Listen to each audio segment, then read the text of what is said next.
su vida la entregó en aquella cruz. Dios bendiga a quienes nos miran a través de la pantalla. Al día de hoy quiero comenzar haciendo una advertencia a que el mensaje de hoy pueda ser examinado minuciosamente por ti a medida que lo vamos compartiendo, porque estamos a punto de tocar una de esas historias que pareciera que no forman parte de la Biblia, pareciera que no deberían estar en la Biblia, porque de alguna forma es algo que choca con nuestra mente, con nuestra teología, tal vez incluso. Por eso te pido que seas consciente que el mensaje de hoy no lleva tanta miel en cuanto a dulzura, en cuanto a un mensaje como el resto de los demás, en donde incluso tratamos de mencionar alguna broma, alguna cosita para hacer el mensaje un poco más liviano en cuanto a que no sea tan crudo. Pero en cuanto a esta historia que hoy te voy a contar, no hay forma de que pueda darle un toque suave.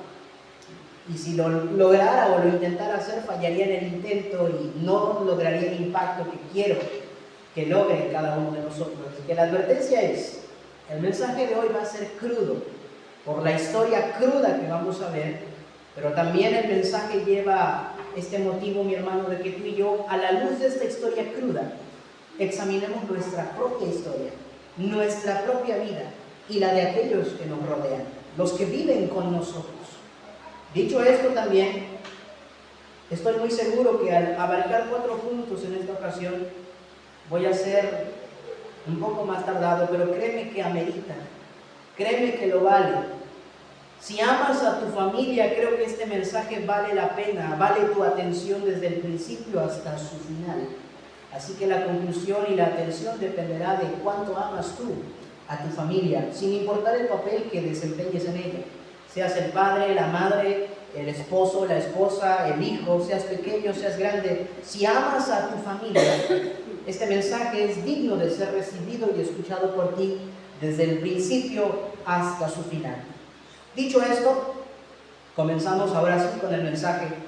Y antes de leer el versículo bíblico con el que queremos partir para este mensaje, permíteme decirte que en cierta ocasión salió en uno de los periódicos hace algún tiempo que un hombre heredó un bosque con todo tipo de árboles frutales, todo tipo de árboles maderables, y que todo esto era, como vuelvo a repetir, su herencia.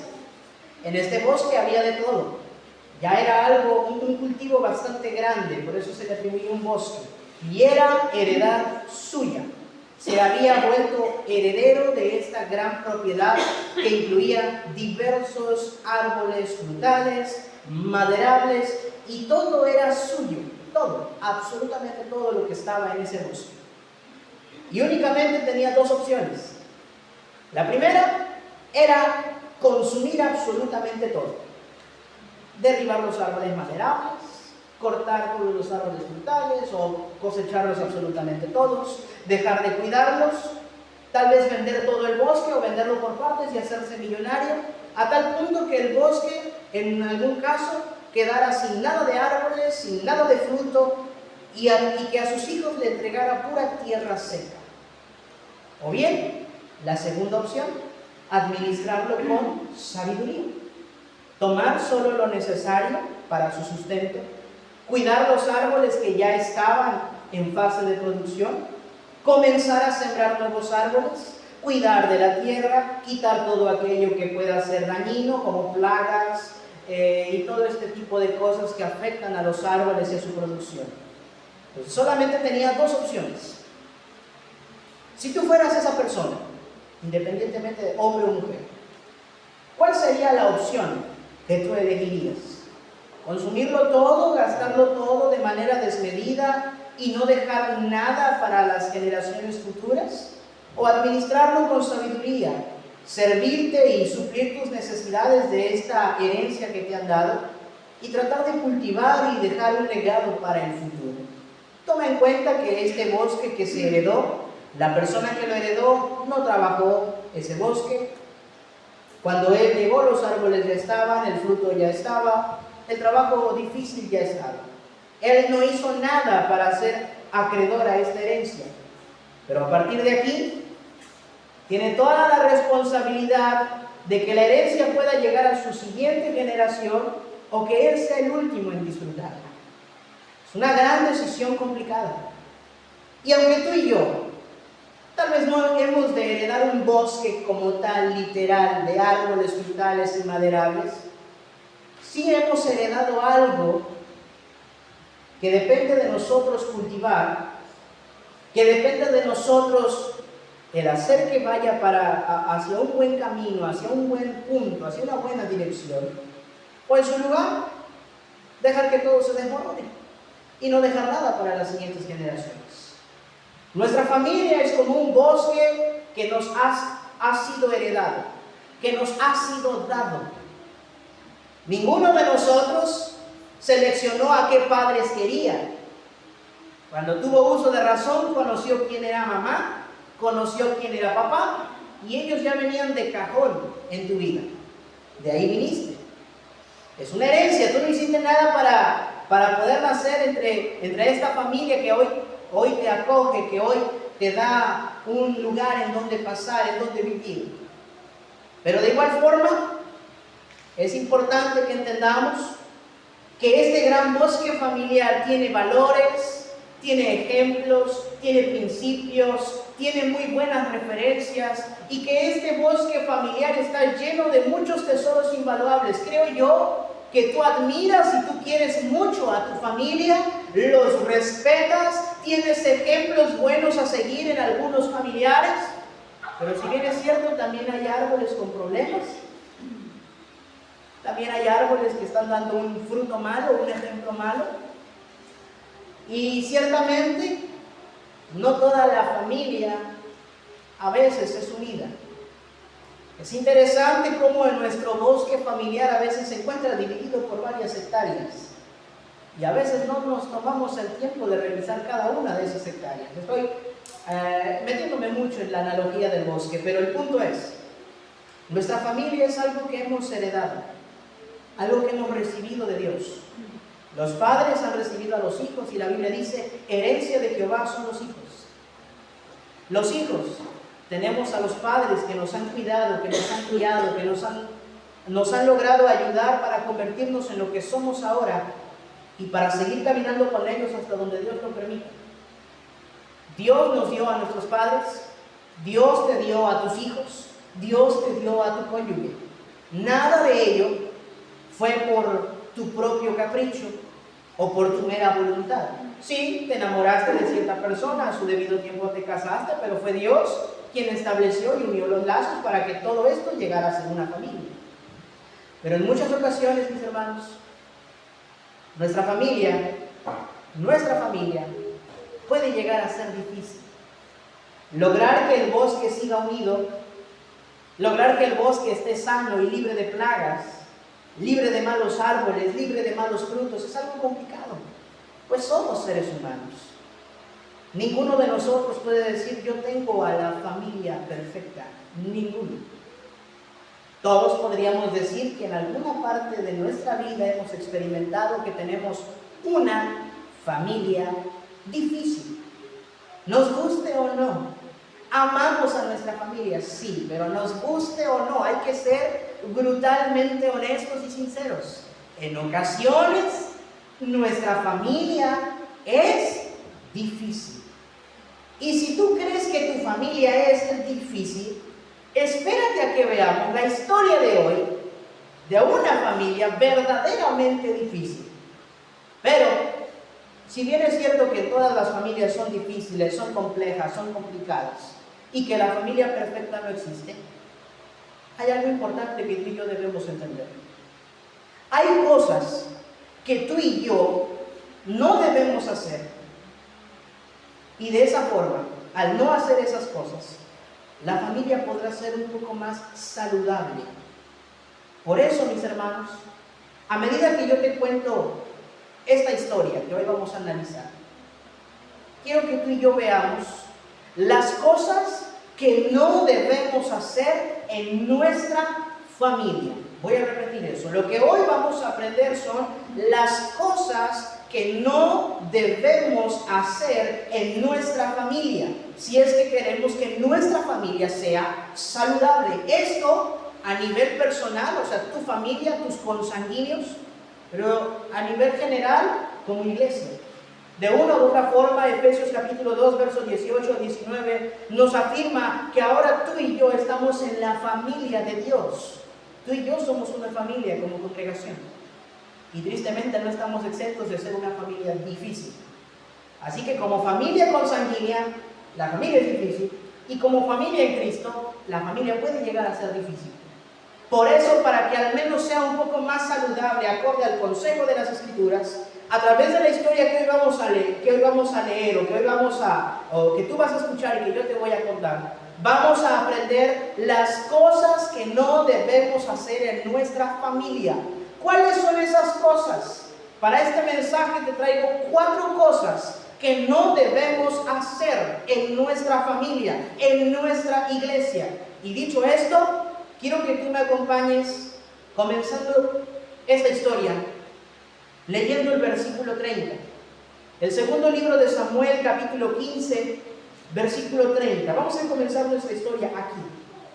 Como una serie, yo sé que ustedes no ven series, solo leen la Biblia todos los días, pero una serie a veces comienza con un momento ya avanzado en la historia y luego nos devuelve a por qué llegamos a ese momento. Así vamos a comenzar en esta ocasión.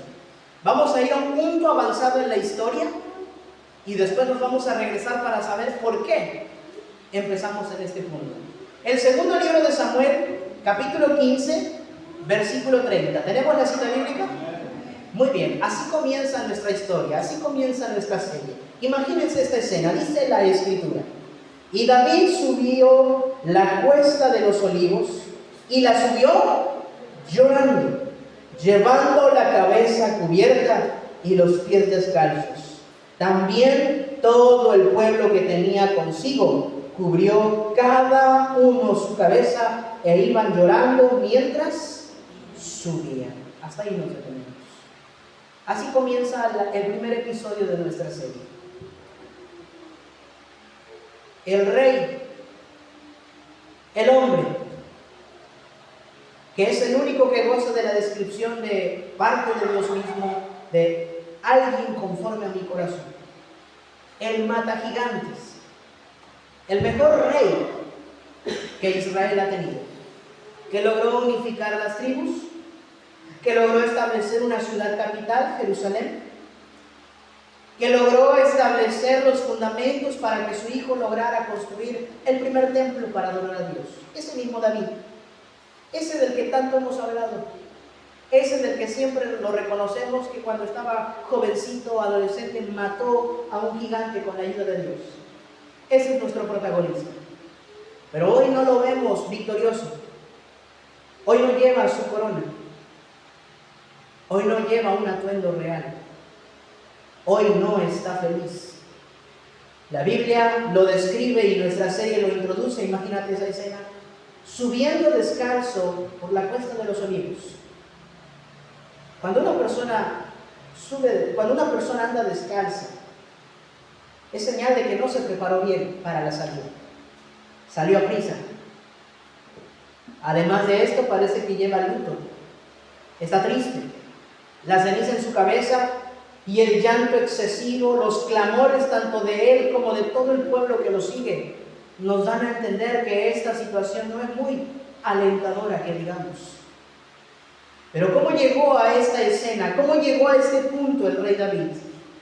¿Por qué ahora el matagigante se encuentra subiendo con mucha dificultad, sin su corona y llorando? Porque él cometió 4 errores en su familia que lo llevaron a ese punto. Y para poder entender tenemos que regresar la historia, hacer un flashback a 7 años atrás. 7 años atrás, poquito más tal vez. Y quiero que te pongas en espacio y tiempo. Mucho antes de ver a David de esa forma, ahora lo vemos sentado en su trono, en el palacio, en la ciudad de Jerusalén.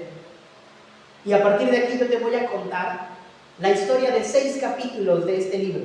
El 13, el 14, el 15, el 16, el 17 y el 18.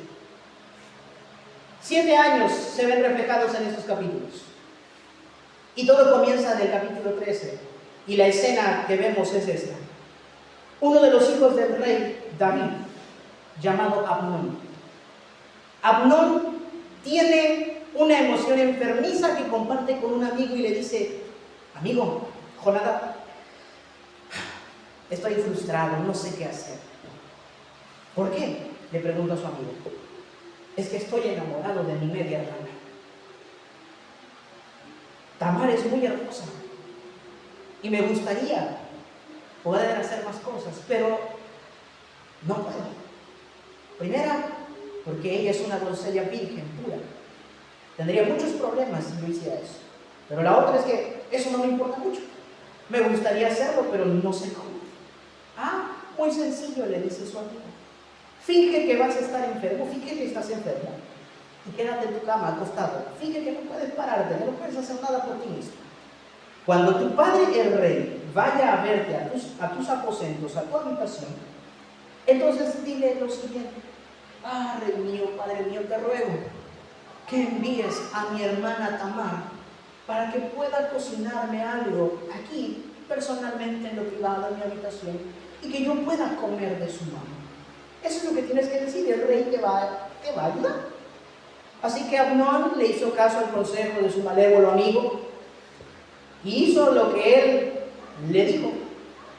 David, como padre, accedió a la petición de Amnón y envió a su hija Tamar para poder cocinarle a su medio hermano. Para no entrar tanto en detalles, llegando Tamar a la habitación de Amnón, ella preparó la comida, sacó la sartén, hizo todo. Pero Amnón mandó sacar a todos sus siervos de su habitación. Quedaron solo ellos dos solos. Solo ellos dos. Ocurrió lo que tuvo que ocurrir, aunque Tamar no quiso. Amnón la forzó. Y de esta forma vemos que Amnón violó a su media hermana. Te dije que era una historia cruel. No hay forma de darle asepsia a esto. Amnón violó a su media hermana. La Biblia introduce que el pensamiento de Amnón era: estoy enamorado de mi hermana. Pero una vez que logró satisfacer su bajo deseo, la echó fuera de su habitación y le dijo: yo ya no te quiero, ya no te necesito. Tamar, desconsolada, puso de igual forma cilicio sobre su cuerpo, ceniza sobre su cabeza, y rasgó sus vestiduras de colores. Esa vestidura era un distintivo de la pureza, de la virginidad y de una doncella, hija de los príncipes. Pero cuando ella desgarra estos vestidos, es señal de que también su inocencia ha sido quitada.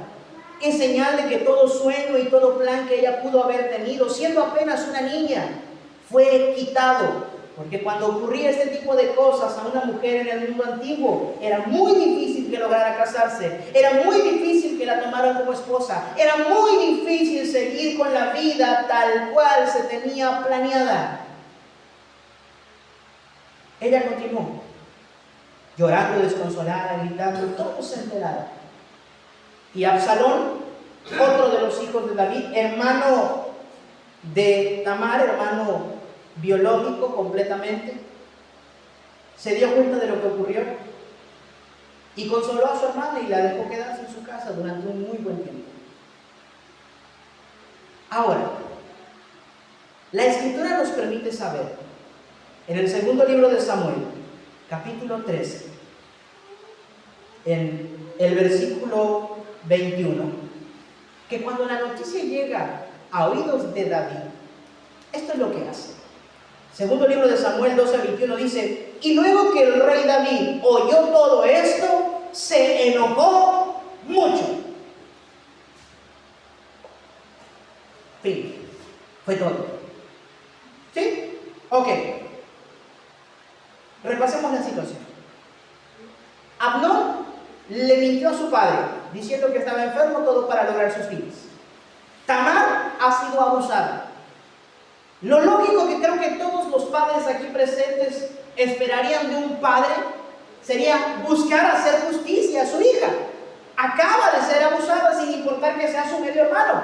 O a lo mejor con mayor razón puedes aplicar más disciplina. Es tu hijo. Es normal, todos dirían, sí, yo también me enojaría. Perfecto. El problema con David fue que solo se enojó y ya. El padre no le hizo justicia a su hija, no disciplinó a su hijo, pero también el rey no hizo justicia a quien estaba bajo su cuidado. El rey no castigó el pecado de la violación de uno de los que formaban parte de su reino. Como rey, pero mayormente como padre, David cometió el primer error. Y es aquí donde yo te digo que lo primero que no debemos hacer en nuestra familia es ignorar o tolerar el pecado interno, como lo hizo David. David ignoró el pecado interno de su familia. Entre sus hijos se oye el muy humillante caso de incesto. Se oye que no hay justicia y él solo se enoja, pero termina ahí. Un enojo que no lleva a la justicia, un enojo que no lleva a restituir o a consolar a su hija. Simplemente se enoja y ya. En todo el capítulo 13 no nos dicen que David haga algo. Solo se enojó y ya. Dejó que el enojo se le pasara. Ignoró el pecado interno. Lo ignoró por completo. Ignoró el daño que le hicieron a su hija. E ignoró dar disciplina al que la había cometido, que también era su hijo. No hizo nada. No hizo absolutamente nada. Y esta es una advertencia para nosotros. En esta historia nosotros esperaríamos el justo actuar de un rey, pero con mayor razón el justo actuar de un padre que busca hacerle justicia a su hija, pero David no lo hizo. Mis hermanos, tú y yo, esto es para nosotros, tú y yo no debemos ignorar conductas dañinas, no debemos permitir el abuso, la violencia, la injusticia o el maltrato. No normalicemos lo que la Biblia condena. Un padre, una madre o un pastor que no aplica corrección, que no aplica disciplina, que no reprende lo incorrecto, es alguien que está cometiendo un gran error, y eso puede provocar y generar consecuencias peores a largo plazo. Padres que hoy me escuchan, si has notado que en tu familia hay cosas que no van bien, y no necesariamente tiene que ser algo tan elevado como esto, una rencilla, un conflicto, que los hijos no obedecen, que las cosas no están bien en el hogar, esas lucecitas rojas no deben ser ignoradas por ti. David las ignoró y vamos a ver que pagó las consecuencias después. 2 años pasaron, continuando con la historia. Después de que Amnón hizo lo que hizo con Tamar, 2 años pasaron. Y Absalón, durante esos 2 años, el hermano de Tamar, que también era medio hermano de Amnón, Absalón estuvo esperando esos 2 años por justicia de parte de su padre, por justicia de parte de su rey. Pero pasaron 2 años y nada ocurrió. Parece que el caso se metió debajo de la alfombra, nadie diga nada, y desde aquí Tamar desaparece de la historia. No vuelve a ser mencionado. Así que Absalón, en vista de que su padre no hace justicia, dice, bueno, yo haré justicia por mi propia mano. Planea toda una estrategia bien elaborada e invita a comer a todos sus hermanos, a todos los hijos de David, a cierto lugar. David accede a esto y estando ya un poco subidos en cuanto al vino, Absalón da órdenes a sus criados de matar a Amnón y lo mata. Así que este hombre, Absalón, hijo de David, pretendió hacer justicia por la violación, quitando de alguna forma la violación, pero ahora trayendo a colación un asesinato, otro pecado. Pero antes del asesinato hubo venganza, otro problema. Así que una vez que Absalón le da muerte a Amnón y que esto es sabido por el rey David, Absalón se exilia solo a otro lugar. Se va a vivir con su abuelo a una ciudad llamada Jesús. Y ahí pasa 3 años. Y volvemos al mismo punto, que ahora tiene relación con el segundo. ¿Qué crees que hizo David? Cuando David oyó que un hijo suyo había matado al otro, ¿qué crees que hizo? ¿Qué harías tú en el lugar de David? Bueno, no sé qué harías tú. David rasgó sus vestidos, lloró y ya. Nuevamente no hubo justicia. Como rey y como padre no hizo justicia. Como cabeza de hogar no hizo lo que tenía que hacer. Y dejó que Absalón se fuera. No mandó llamarlo, ni para juicio, ni para recibir nada. Solamente lloró por su hijo Amnón. Lloró y lloró amargamente y todo Israel lloró con él. Pero después de 3 años, dice la Escritura, el capítulo 13 termina diciendo que David deseaba ver a Absalón porque ya estaba consolado por la muerte de Amnón. O sea, quiero que ustedes vayan viendo el cúmulo de cosas que se están dejando guardadas, que no se solucionan. No hay justicia para Tamar, ni como padre ni como rey. Mayormente yo insisto en el hecho de ver a David hoy como padre y no tanto como rey. No hubo justicia que castigara a Amnón. Y una vez que Amnón fue asesinado, no hubo justicia para Absalón. Absalón se exilió solo. Y 3 años después, como David ya quería ver a Absalón, pero no se atrevía a llamarlo directamente para que el pueblo no comenzara a murmurar de que no iba a hacer justicia, uno de los siervos más leales de David, llamado Joab, manda a traer a Absalón, pero permanece otros 2 años en Jerusalén sin tener contacto con su padre.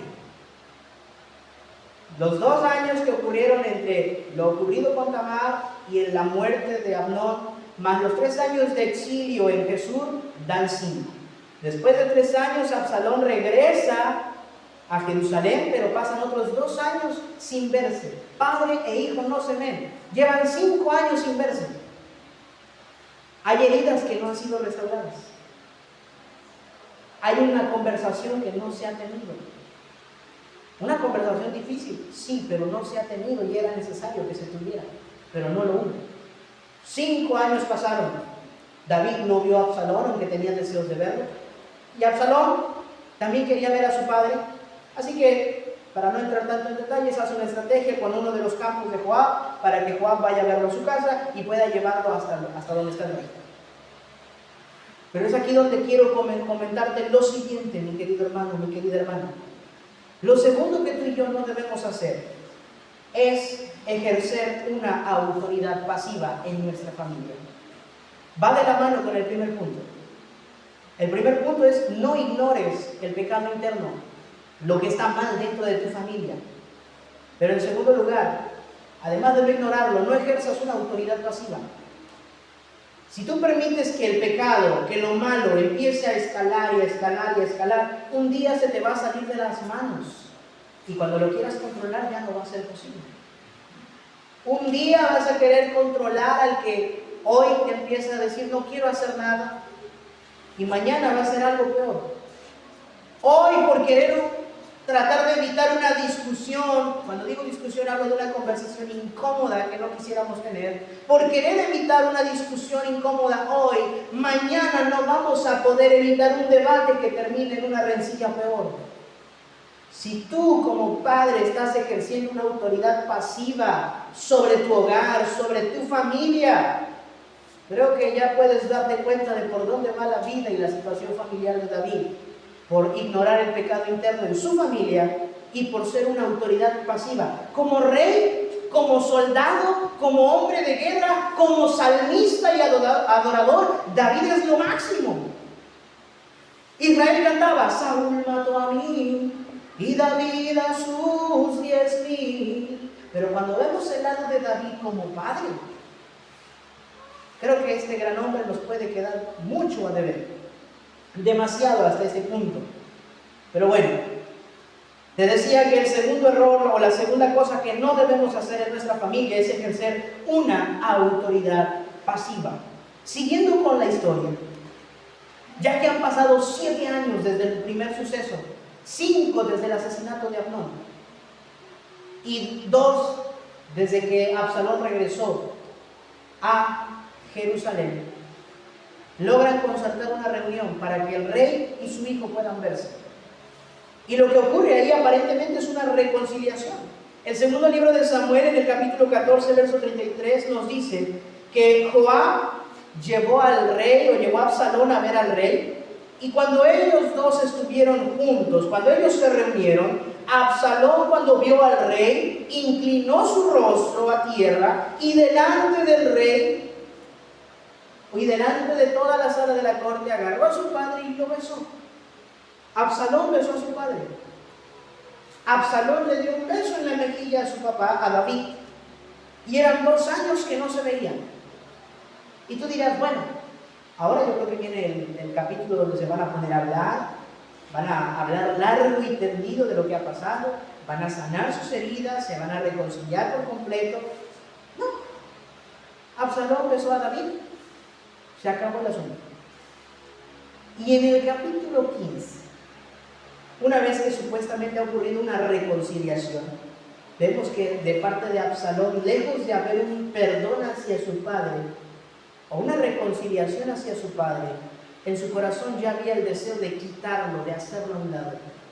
Absalón, como todo político bastante astuto de nuestra época, dice la Escritura, se sentaba a la entrada de Jerusalén todas las mañanas, sin falta, y comenzaba a ganarse el corazón del pueblo. ¿Cómo lo hacía? De una manera muy astuta. Cuando una persona venía o entraba a la ciudad y Absalón de alguna forma deducía que tenía un asunto que presentar con el rey, lo detiene y le dice, oiga, ¿de dónde viene usted? ¿De dónde es? La persona le decía, bueno, vengo de alguna de las tribus de Israel y este es mi caso. Dice, vengo a traer este caso delante del rey. Y entonces Absalón decía, qué buena tu pregunta, qué bueno está tu caso. Es una buena sugerencia la que tú tienes. Es preciosa la afirmación. Es muy importante el caso que tú muestras. Pero siento decirte que no habrá nadie de parte del rey que te escuche. El rey tiene muchas cosas que hacer, no te va a poder atender. Y luego dice, ¿quién diera que yo fuera juez sobre Israel? Ay, yo podría hacer justicia absolutamente a todos. ¿Quién me pusiera por juez sobre Israel? Yo sí escucharía todos los casos. Yo sí escucharía absolutamente todas las peticiones. Ahora, un detalle que no es menor, que logró contribuir a que Absalón se empezara a ganar los corazones de Israel, era que, según nos dice, este hombre era muy guapo. La Escritura lo define así: desde la planta de su pie hasta la coronilla de su cabeza no había defecto alguno en él. Tú te puedes imaginar a quien tú quieras en tu mente. Alguien muy guapo. Y además le llamaban Rapunzel, tenía el cabello muy largo. Se lo cortaba una vez al año. Y su peso era de casi 20 ciclos reales. Un pelo bastante largo. ¿Te imaginarás cuando iba el caballo, todo el pelo iba volando? Pero era un hombre muy apuesto, con una hermosa cabellera y además muy elocuente y astuto, porque además de este gran diálogo que afirmaba con cada uno de los que querían ir a ver al rey, además, si uno se inclinaba al reconocer que era príncipe, él dice, no te inclines ante mí, levántate, ponte de pie. Lo abrazaba, lo besaba, así como los políticos hoy se toman fotos con los niños que no quieren ni tocar, pero para que empiecen a subir sus números. Así lo hizo Absalón, y lo hizo durante un muy buen tiempo. Y la Biblia nos dice que pronto el corazón de todo Israel se fue tras Absalón. No hubo una reconciliación genuina. Y es aquí el tercer error. ¿Por qué las cosas han llegado a este punto? ¿Por qué de lo ocurrido al inicio de nuestra serie y después del asesinato de Amnón y después de la supuesta reconciliación entre el padre y su hijo, entre David y Absalón, por qué ahora Absalón tiene estos deseos? ¿Y por qué ha llegado a tal grado que quiere quitarle el reino a su padre? Porque aquí se cometió un tercer error. Y la tercera cosa que tú y yo no debemos hacer en nuestra familia es permitir que la falta de perdón crezca. Cuando tú y yo, en nuestra familia, llegamos a tener roces con nuestros papás, con nuestros hermanos, con nuestros tíos, con nuestros primos, con quien sea, y no permitimos o no nos damos el tiempo de que haya una verdadera reconciliación, un verdadero perdón, es entonces, mis hermanos, que la amargura empieza a tomar control del corazón. Es entonces que el corazón comienza a llenarse de celo, de resentimiento. Yo veo en Absalón lo mismo que vimos en el Getsemaní cuando Judas entregó al maestro. Fue y lo besó, pero ese beso no era genuino. Absalón besó a David, pero ese beso no era genuino. Muchas veces nosotros, vuelvo a decir, por evitar una discusión complicada, dejamos todo en un, todo está bien, no te preocupes. Todo lo dejamos en un, te perdono, no pasa nada. Pero muy en el fondo, la espinita sigue ahí. Y a medida que no la quitamos, a medida que no dejamos que el Señor obre y sane los corazones, a medida que nosotros no pedimos perdón cuando corresponde o no perdonamos, la espinita se va aclarando más. Y esa espinita comienza a echar raíces y tarde o temprano se convierte en un muy buen árbol que ahora forma parte de tu bosque. Y dentro de tu familia ya se formaron bandos. Alguien que está de tu lado y alguien que está del lado del otro. Alguien que ya quiere, no sé, de alguna forma hacer más público el conflicto, no hay perdón, quieren que todo arda, de tal forma que cuando la falta de perdón crece, el resentimiento ocupa lugar, la amargura empieza a apoderarse del corazón y en ese momento las cosas siguen escalando hacia lo más feo. Una vez que nosotros permitimos que el resentimiento tome lugar en nuestras vidas, muchas cosas comienzan a cambiar. Nuestras relaciones se ven afectadas. Nuestro cariño hacia las personas se ve afectado. ¿Cuánta gente en las familias no se hablan? No se quieren, no se toleran. ¿Cuánta gente dentro de las iglesias no se toleran? Hay miembros que odian a su pastor. Hay pastores que odian a sus miembros. Hay iglesias que están divididas. Hay iglesias, hay familias, hay grupos de personas que aparentemente están unidos, pero la falta de perdón los tiene más separados que cualquier otra cosa. Porque la falta de perdón es algo que crece. Porque no se aplica lo que es bueno. Porque no aplicamos una reconciliación verdadera. Y todo esto desemboca en una rebelión. Y es aquí donde llegamos al punto crucial de nuestra historia. Una vez que Absalón tuvo el número de seguidores necesario, decidió levantarse en armas contra su padre David y afirmó rápidamente un golpe de estado, comenzando en Hebrón, haciendo saber que Absalón gobernaba en Hebrón y que se dirigía hacia Jerusalén para tomar el palacio y ser el nuevo rey sobre Israel. David, en esa forma pasiva que tenemos en esta ocasión de él, prefiere evitar el conflicto, prefiere evitar la muerte de gente inocente, así que junto con los más allegados a su persona, la gente de su confianza y su familia, salen por la puerta de atrás, abandonan el palacio, abandonan su hogar, abandonan y dejan atrás a su hijo, el que ahora viene para matarlo. Y es así como David, junto a un gran número de personas, entre ellos sus soldados, sus hijos, sus esposas, van subiendo la cuesta de los olivos. Así llegamos al inicio de nuestra historia. David llorando, con muchas cosas en el corazón. Lo ocurrido hace 7 años. Él sabe que lo ocurrido hace 7 años ha desembocado en esto. Él sabe que su pasividad y la ignorancia del pecado en su familia han ocasionado esto. Él conoce que sus acciones lo han llevado a este punto y ahora sube descalzo porque salió del palacio a prisa, no lleva sus sandalias reales.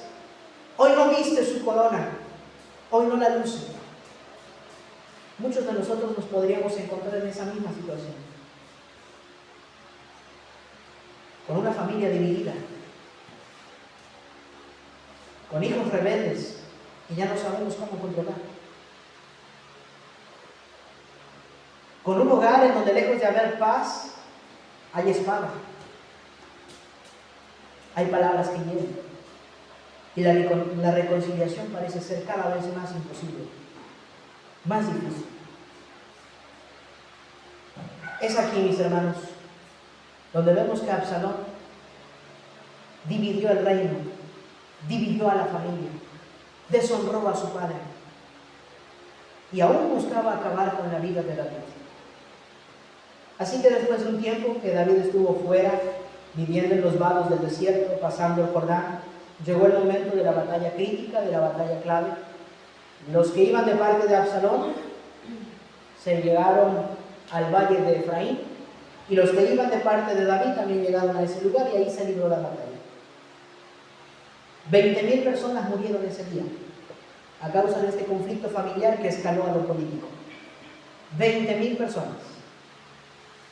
Pero además, Absalón estaba entre su ejército, David no. Por recomendación de sus soldados les dijeron: tú quédate aquí en el campamento, si nosotros morimos no hay problema, pero si tú mueres, tú vales más que 10.000 de nosotros, así que mejor quédate aquí y ayúdanos orando desde este lugar. Así que David no fue al campo de batalla, pero él dio órdenes explícitas y dijo: miren, si ustedes logran encontrar a Absalón, no maten al muchacho, es mi hijo, no lo maten. Ellos hicieron el juramento, pero en el momento de la batalla, mientras la parte de Absalón iba perdiendo, él decidió subirse a su mula y se iba a ir directo a la ciudad de Jerusalén para evitar el conflicto. Estaba perdiendo, pero por azares que desconocemos, el gran cabello de Absalón le jugó una mala pasada y terminó atorándose en un arbusto alto que pasaba, quedando colgado de sus pelos, de sus cabellos, y su mula siguió corriendo sin él. Cuando Joab, el soldado más cercano a David, lo vio, le dio por practicar tiro al blanco y aventó 3 dardos directo en el corazón. Primero. Segundo, directo en el corazón. Tercero, directo en el corazón. Y encima le dio la orden a sus soldados que terminaran con la vida de Absalón. Y Absalón muere. La batalla termina. La aparente victoria es para David y su ejército. Pero cuando los mensajeros llevan la buena noticia a David de que el ejército de Absalón está vencido y que Absalón corrió con la misma suerte de su ejército, no podemos ver la alegría de un padre, ni mucho menos la alegría de un monarca que ha ganado la guerra. Por el contrario, lo único que nosotros podemos ver, la escena que me gustaría que dejaras bien marcada en tu mente, es lo que dice el capítulo 18, verso 33. Cuando el rey oyó esa noticia, se turbó, se tambaleó y desmedidamente cayó al piso, gritando hasta quedarse afónico: ¡Absalón, hijo mío! ¿Quién me diese que yo esté muerto en lugar de ti? ¡Hijo mío, Absalón! ¿Quién me diese que yo esté muerto en lugar tuyo, hijo? ¡Hijo mío! ¿Quién me diese que yo esté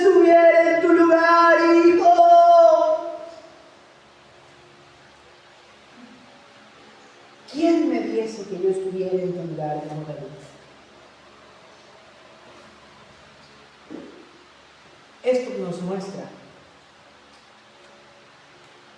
el cuarto error, la cuarta cosa que tú y yo no debemos hacer en nuestra familia, y es permitir que el resentimiento nos haga tomar caminos de rebelión y división.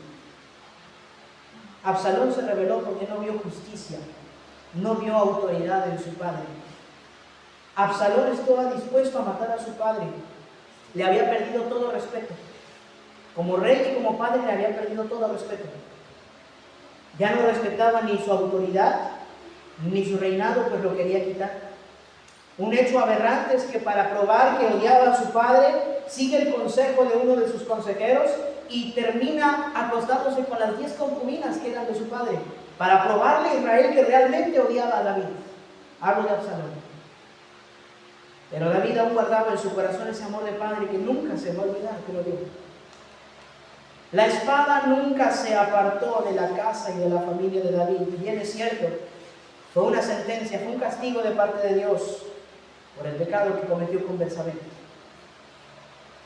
Pero no obstante, no podemos eximir a David de ser un padre tibio, un líder y una cabeza de hogar poco eficiente.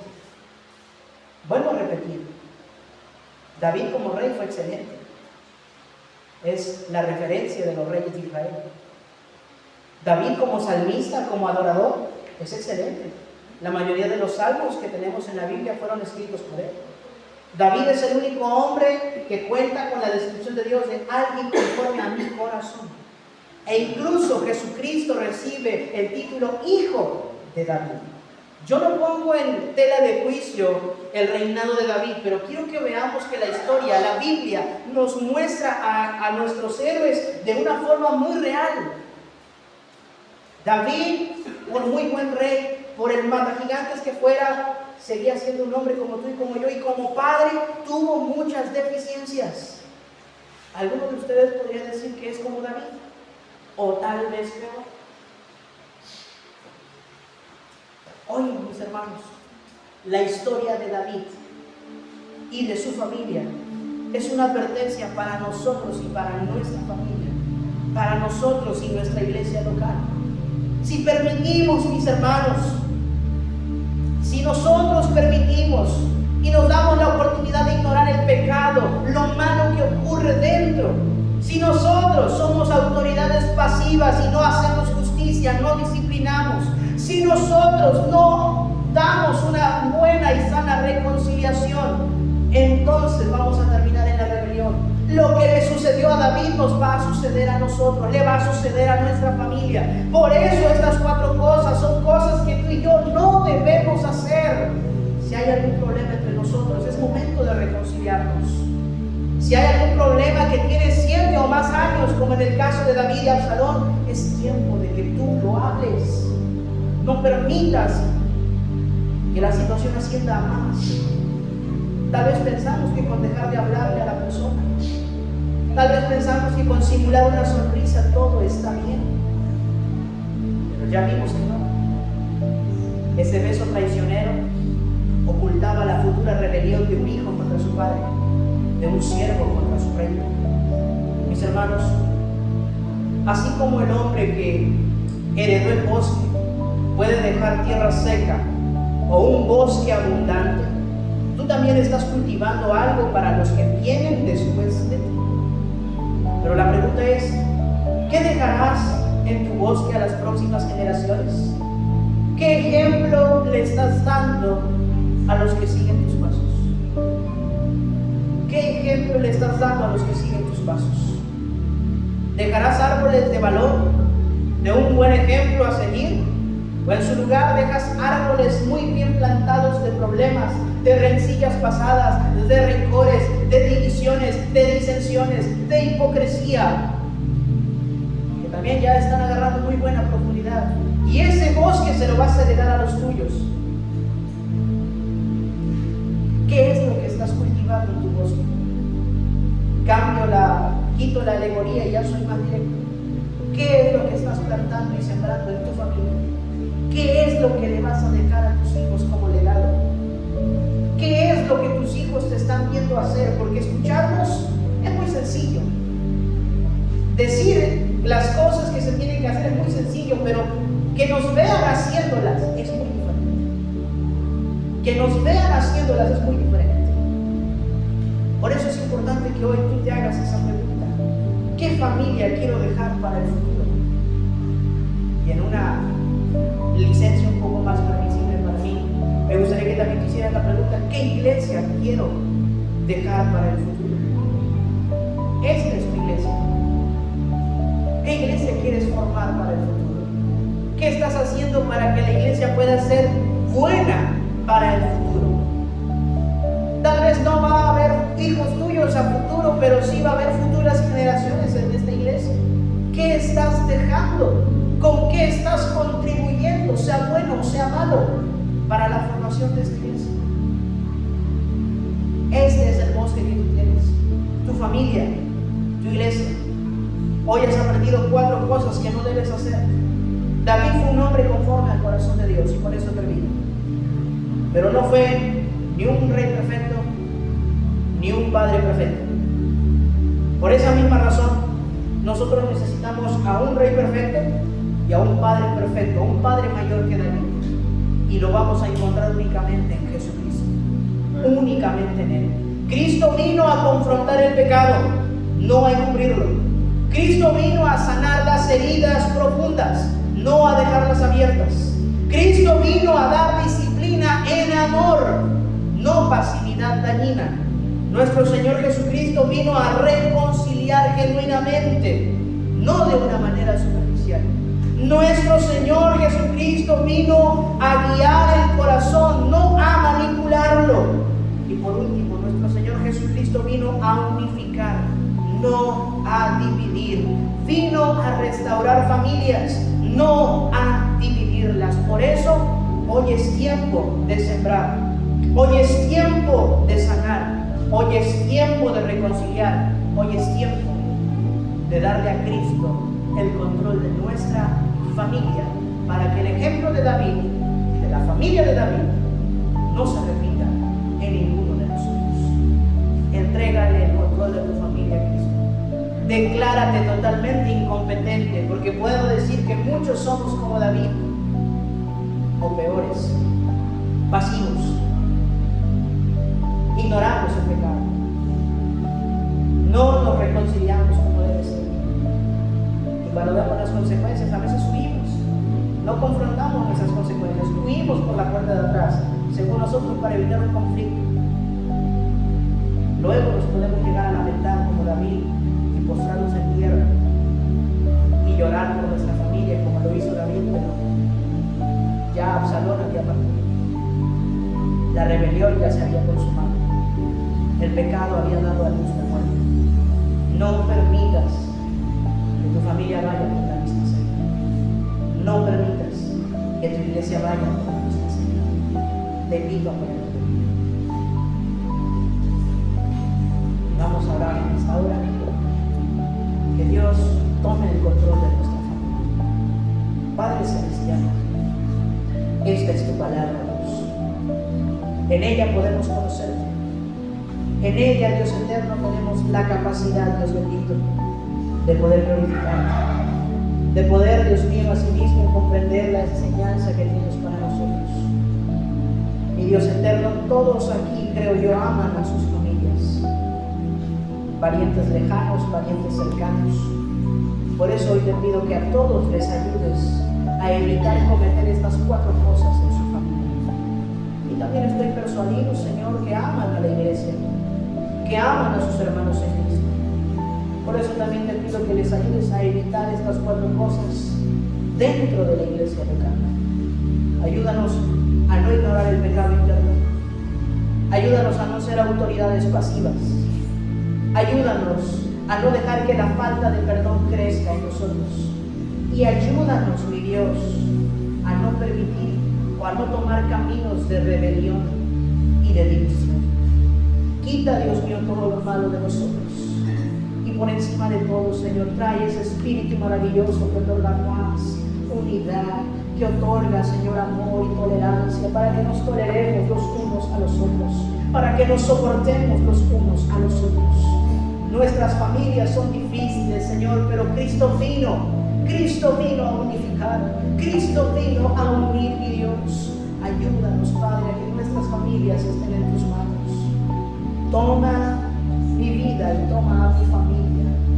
Toma mi ministerio y toma la iglesia que tú me has permitido atender, Señor. Y que tu Espíritu Santo nos ayude a no caer en estos errores y que nos ayude, Dios eterno, a entender que solo contigo podremos ver una familia saludable, una familia cristocéntrica, Señor, en el nombre que es sobre todo nombre, en el nombre de nuestro Señor y Salvador Jesucristo. Amén. Bueno, hermanos, este ha sido el mensaje de hoy. Yo sé que ustedes aman a sus familias, por eso estoy seguro que este mensaje no va a llegar a oídos sordos. Si hay algo que tienen que arreglar, arréglenlo. Y aún en la iglesia, si hay algo que tienen que arreglar, arréglenlo. Si hay algo contra su pastor, arréglenlo. Si hay algo contra un miembro de la iglesia, arréglenlo. Somos gente difícil, por lo tanto constituimos una familia difícil. Pero gracias a Dios que no nos guiamos por nuestros propios caminos. Es Dios el que nos guía. Amén. Bueno, que Dios bendiga a los que nos miran a través de la pantalla. Nos vemos en el próximo servicio. Su vida la entregó, en aquella cruz me otorgó la salvación. En aquella cruz Él no se quedó, pues al tercer día de la tumba se levantó.